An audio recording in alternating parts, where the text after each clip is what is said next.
Hi, today I'm going to talk about triggers and how we can free ourselves from them.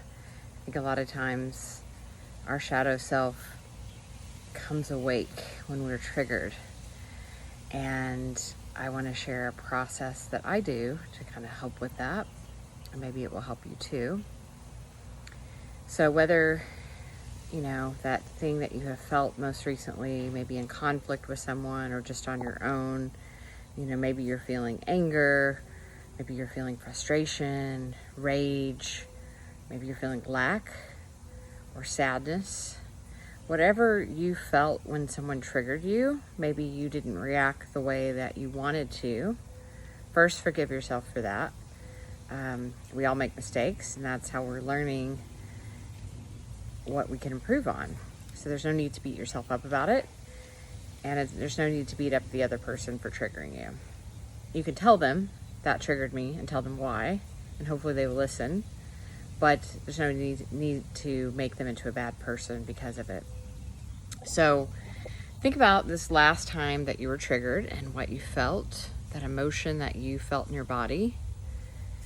And then I want you to go back and try to remember the very first time you felt that emotion in your body. Whether it was anger, fear, sadness, or just want you to go back and think of that situation. It might have been when you were a child, and think of the people who were in that situation. Just really, let yourself feel and relive that. It may be hard, but let yourself do that.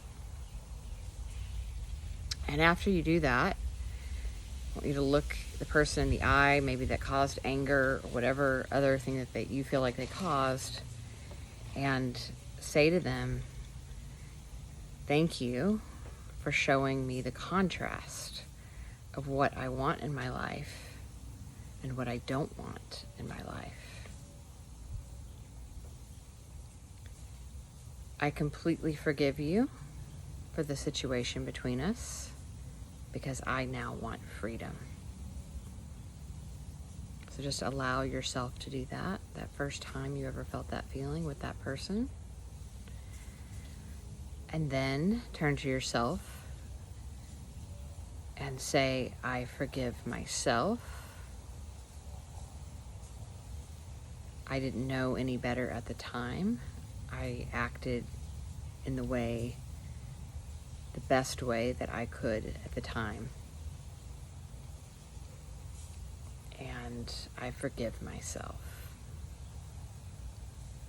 And that's it. It's a very simple process, but it really does help, I think, when we get triggered to try to realize where that trigger comes from.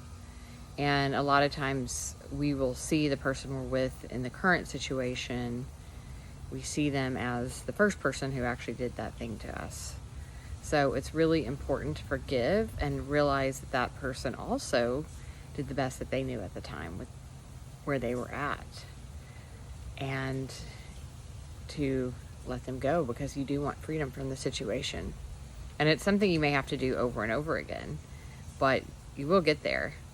That's how forgiveness happens. And don't forget the crucial part of forgiving yourself. We all make mistakes. We all act in ways that we don't mean to at the time, but we have done the best we could at the time. And so it's about holding ourselves and others lightly and letting those triggers go so that you can have freedom. Thank you.